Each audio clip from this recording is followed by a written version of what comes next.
Hey guys, welcome back. I am getting ready to pre-fill all of my buckets for the next feeding, so I figured I would take this time to take you guys along on what my feed routine looks like, any changes that have been made, what we do, and a little bit of why we do that. So follow along.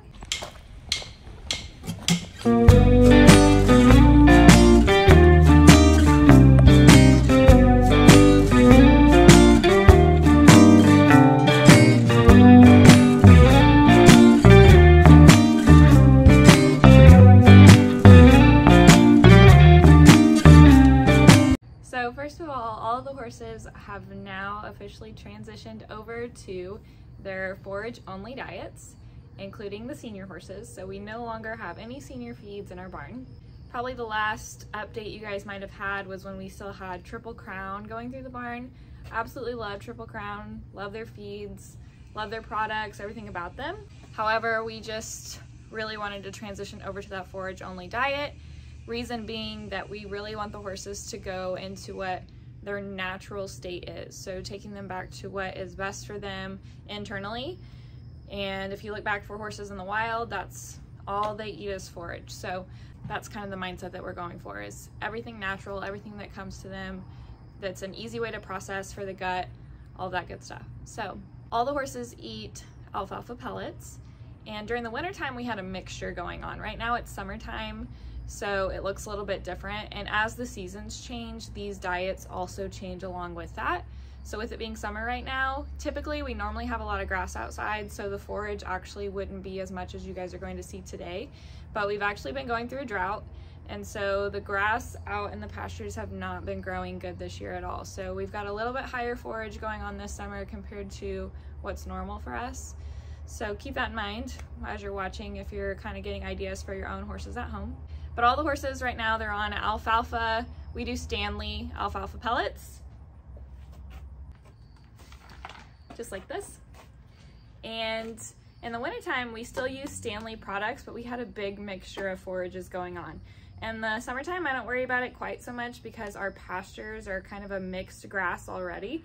But in the wintertime, I like to try to keep that mixture of grasses going on for them. So we do a mixture of Timothy, orchard, alfalfa, sometimes we do oat, and then they have Bermuda hay, and so on. So we try to keep the forages mixed up for them. We try to give them a little bit of everything to keep everything happy. So, but right now, just the alfalfa pellets is what we go for. And the horses most of the horses get this once a day. So I'm gonna start filling these up now. And as I start filling them up, I'm just gonna go through what each horse gets and kind of why they're at the amounts that they get. The only other things that we feed along with this right now is a basic vitamin and mineral, and then a salt. So you'll see me add those things in their buckets as well. So you'll see me use kind of two different measurements. This is a 3-quart scoop, and depending on how full I get it, I can normally get 3 or 4 pounds inside of it. And then I'll use a cup that is just a 1 pound increment as well. So I'm going to start with Noble and Jericho. Noble and Jericho get 1 pound of alfalfa pellets each, and they only get that once a day. They also both get 2 ounces of California Trace, which is their vitamin and mineral content. And then they both get a heaping scoop, which is a little bit over an ounce of Redmond rock salt. And for the summertime, we're using the rock salt that has garlic added to it. It's kind of a new thing that we've been trying, but the research shows that the garlic helps keep the insects, bugs, flies, gnats, all of that stuff away from them, and it seems to be working for us so far. So right now we're using the garlic version of that salt, and you'll see both of those if you look them up for yourself on Redmond Rock on their site, or I just get mine off Amazon. So for Jericho, I get 1 scoop. He gets 2 ounces of California Trace,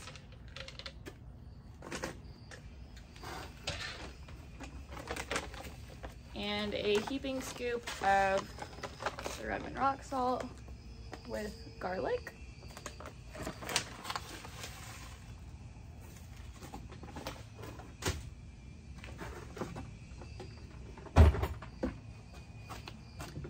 Noble gets the same thing, 1 pound of alfalfa pellets,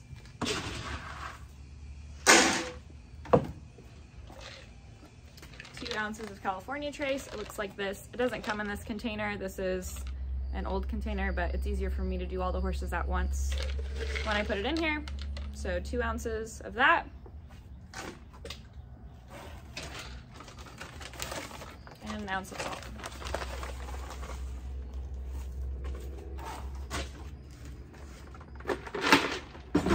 Next, we're gonna do Teddy.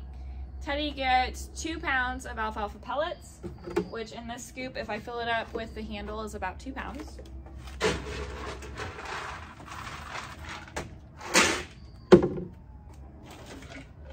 He gets a heaping scoop of California Trace, so a little bit over 2 ounces. And a heaping scoop of salt.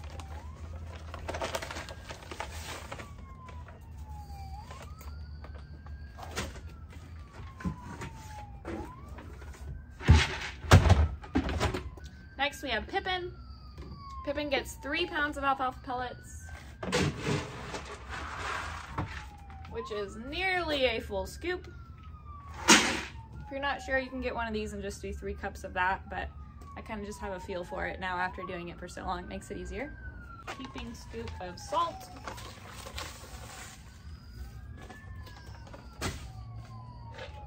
And 2 ounces, another heaping scoop of Cal Trace.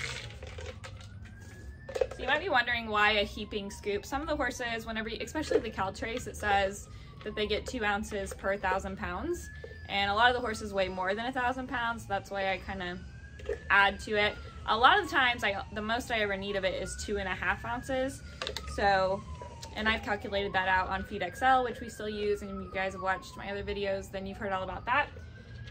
And so it's like down to the per ounce on Feed XL, like point whatever for each horse, but I just kind of do it based off what I'm used to doing on the daily. Now we're gonna do Tari. Tari gets 2 pounds of alfalfa pellets.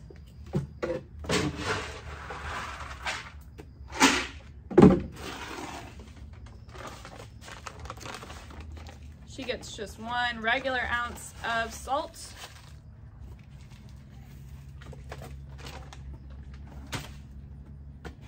And 2 ounces of Cal Trace.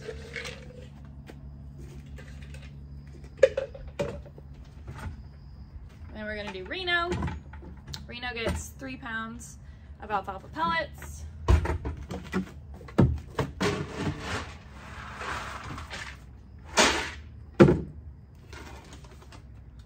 A heaping scoop of salt.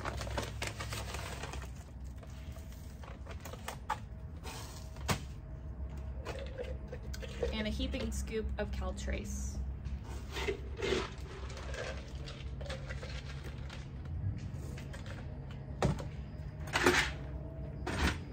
And then lastly we have Bull. Bull gets 4 pounds of alfalfa pellets and 1 heaping scoop of Cal Trace and 1 heaping scoop of salt.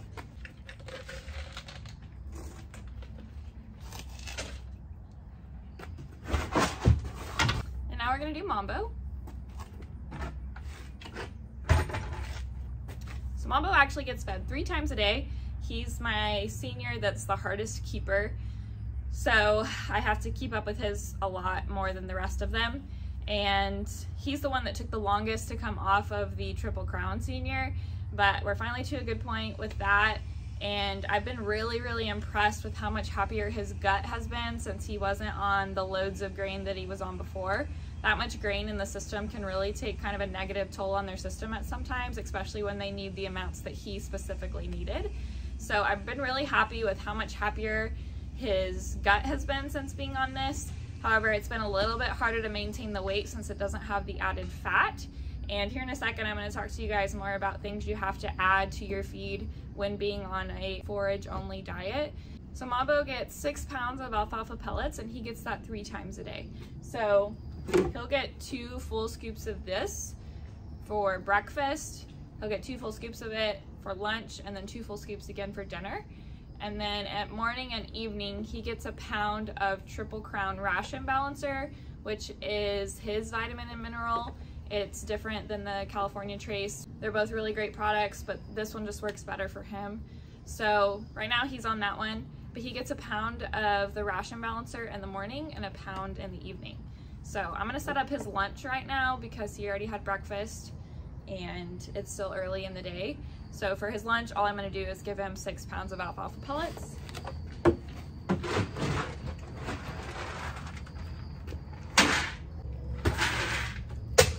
And all of the horses eat their alfalfa pellets soaked. We soak them in water and let them sit for 5 minutes before the horses eat them. That way it prevents any choking hazards.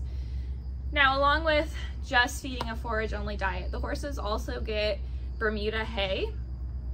And I'll show you what that looks like here in just a second. But they all get that throughout the day. And right now they're getting quite a bit of it because, as I mentioned, the grass is not growing nearly as much with the drought that we've been in. So they're getting hay morning and evening at this time. So here we have our regular bales of Bermuda. This is prime Bermuda. It's shipped in from Colorado. We traveled to Sperry to pick it up, but it's the best hay that I found, and it's really, really important to me with the horses being on forage only that they get the best of the best products out there. For example, the Stanley alfalfa pellets are a little bit more expensive than some of the average products you might see at a local Atwoods or something that certain stores around here might make, but it's much, much better in nutrients. It's a better quality, it's clean, it's always the same. I've had bad situations and such before whenever I buy from smaller dealers, so I just like to make sure that whatever they're getting is of prime value and that I'm not cutting them short on that, since their diets are literally strictly forage. Along with that, we have to supplement the horses because they are not gonna get what they need from forage only. Even if your horse is an easy keeper and you don't have to supplement or add hay and pellets to their diet, let's say they maintain weight just fine, especially in the summertime, and we're not in a drought, if your horse maintains weight good on pasture and you have enough grass for that, then that's perfect. Your horse might do great for that. Make sure you don't forget that your horse also needs vitamins, minerals, salt, the basics, trace vitamins and minerals that your horse is going to need in their diet for the daily. So you can easily pick up a vitamin and mineral content at your local feed supply. The one I get from California Trace, I have that mailed in to me because, again, it's one of the better ones on the market, and that's really important to me for my horses at this time, especially with the weather that we're having. Salt is so, so important for your horses, especially in the summer months when they're sweating. And even if they're not sweating, we have some horses in the barn right now who have problems sweating during the day, and they need even more salt. Just because they're not sweating doesn't mean that they don't need more of it. So simple things that you can do is add a salt block to your pastures, but that alone is probably still not enough salt. You need to make sure you add extra salt to their diet. And I buy the Redmond rock salt, which again is not the cheapest. You can easily buy some table salt from Walmart, sprinkle some of it in your horse's feed every day, and that'll do just fine. But make sure that they have enough of that in their diet in the summer months especially.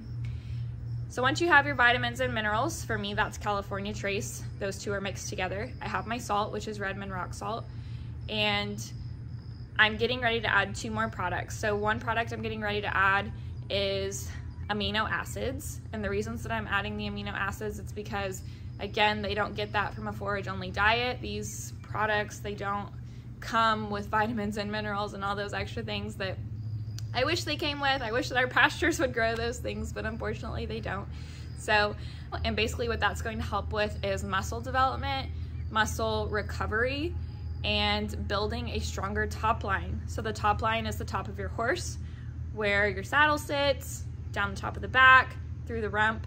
And a lot of the times whenever horses are on forage only diets, they can lack in those areas because they're not getting it from their diet. So I'm getting ready to add that to their diet, and then I'm also getting ready to add an extra fat supplement for some of the horses that are on weight gain right now, and just help them get a little bit extra from the things that they are lacking. So those are all things that you have to consider if you decide to take your horse to a forage only diet. So if you're watching this video, don't feel like you have to switch your horses to forage only. I will tell you, it takes a ton of research. It's taken me 2 years to get to this point where every horse on my property is on a forage only diet, and a lot of work has come in with that. So you absolutely have to know what you're doing before you just transition this over and make sure that it works for your horse. Your horse can very, very easily drop weight if this has not been done correctly. So if you have somebody, if you have a trainer, if you have a feed nutritionist, a dietitian, somebody that can help you, maybe your veterinarian, they can help you if you're interested in switching your horse to forage only. I absolutely recommend that you ask those questions and make sure that you do it right, because again, it could be a recipe for disaster if it's not done correctly. And then also know that there are plenty of great feeds out there on the market that already have these things put together for you. So don't hesitate to buy a feed of really good value that may cost a little bit more than the cheaper brands, so that your horse is still getting what they need. If you feel like, I don't know where to start with forage only, I don't know what supplements my horse would need, then you are absolutely on the right track to go buy a prime feed that has all of these ingredients already in it for you. And there's absolutely nothing wrong with that. For me personally, I just try to keep the horses away from the processed foods, the grains, because I don't like the effects that it has on their gut. It's not natural for them to process those things. So that's why it's important to me to keep my horses on forage diets. Now, I will say, if I have to put any of my horses back on grain, I will most likely go back to a Triple Crown product, because in all the research that I've done, they've had everything lined up that my horses have needed, and it's just been the easiest to make sure that I'm covering all my bases without questioning. So I do recommend that product if you're not sure. I'm not in any way sponsored by them, but just in my experience, that product has been really, really great. So it's not cheap, but it will most likely keep your horses looking good and feeling great, as long as you're feeding according to what the bag recommends with their weight and workload. So with all of that being said, I hope you guys enjoyed this video. If you have any questions about forage only diets, don't hesitate to leave comments below. And if you have any experiences that you've had, we would love to hear about them, what's worked for you and what hasn't. Thank you so much for watching. We'll see you guys in the next video.